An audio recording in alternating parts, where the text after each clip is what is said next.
கைலாயத்தில் சிவபெருமானும் பார்வதி தேவியும் அவர்களின் புதல்வர்களான விநாயகர் மற்றும் முருகப்பெருமானுடன் வீற்றிருந்தனர். ஒரு சமயம் தேவலோக முனிவரான நாரதர் அங்கே வந்தார். அவர் கையில் ஒரு அபூர்வமான மாங்கனி இருந்தது. அதுவே ஞானப்பழமாகும். நாரதர், சிவபெருமானே, இது அரிய ஞானப்பழம். இதை சாப்பிடுபவர்களுக்கு அளவற்ற ஞானமும் அறிவும் கிடைக்கும்.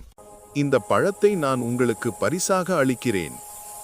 சிவபெருமான் அந்த பழத்தை வாங்கிக் கொண்டு தன் துணைவியான பார்வதி தேவியிடம் கொடுத்தார். பார்வதி தேவி அந்த ஞானப்பழத்தை தன் இரு மகன்களுக்கும் கொடுக்க விரும்பினார். பார்வதி, என் அன்பான பிள்ளைகளே, இந்த பழத்தை நீங்கள் இருவரும் எடுத்துக்கொள்ளுங்கள். உடனே விநாயகரும் முருகனும் அந்த பழம் தங்களுக்கே வேண்டும் என்று ஆவலுடன் கேட்கத் தொடங்கினார். விநாயகர், அம்மா, நான் தான் மூத்தவன், அதனால் பழம் எனக்குத்தான் வேண்டும். முருகன், இல்லை அம்மா, நான் தான் உனக்கு செல்லப்பிள்ளை, இந்த பழத்தை எனக்கே தாருங்கள்.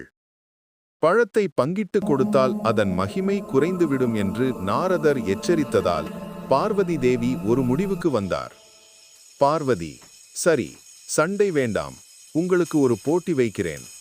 இந்த உலகத்தை யார் முதலில் சுற்றி வந்து என்னிடம் வருகிறீர்களோ அவர்களுக்கே இந்த ஞானப்பழம் கிடைக்கும். இதை கேட்டதும் முருகன் சிறிதும் தாமதிக்கவில்லை. அவர் தன் வாகனமான மயிலின் மீது ஏறி உலகத்தை சுற்றி வர புறப்பட்டார். விநாயகர் தன் சிறிய வாகனமான மூஞ்சூறு, அதாவது பெருச்சாளி மீது ஏறி உலகம் சுற்றுவது இயலாது என்று அறிந்தார். அவர் சற்றே யோசித்தார். பிறகு ஒரு புன்னகையுடன் தன் பெற்றோரை, அதாவது சிவபெருமானையும் பார்வதி தேவியையும் மும்முறை வலம் வந்தார், அதாவது சுற்றி வந்தார். விநாயகர், அப்பா, அம்மா, நீங்களே எனக்கு உலகம்.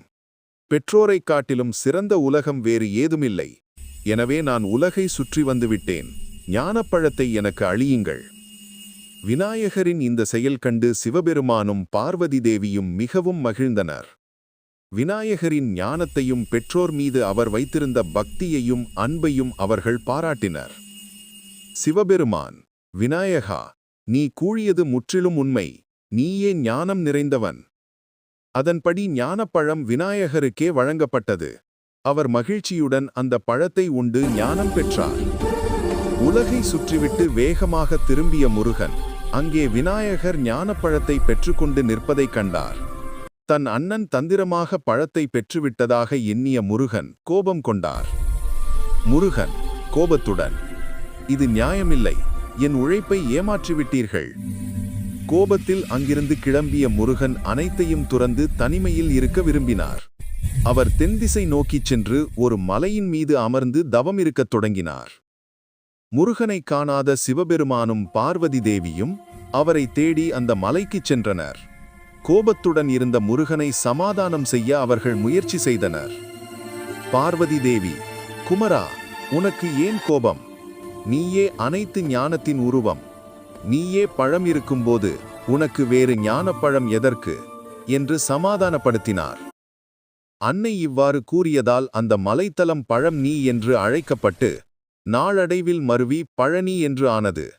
முருகனும் தன் கோபம் தணிந்து அங்கே தண்டாயுதபாணியாக ஆண்டி வேடத்தில் மக்களுக்கு காட்சியளித்தார். கதையின் நீதி: பெற்றோரே உலகின் வடிவமாக போற்றப்பட வேண்டியவர்கள். உலகை சுற்றி வருவதை விட பெற்றோருக்கு செய்யும் மரியாதையும் அவர்கள் மீதுள்ள அன்பும் ஞானத்தின் வழியில் சிறந்ததாகும்.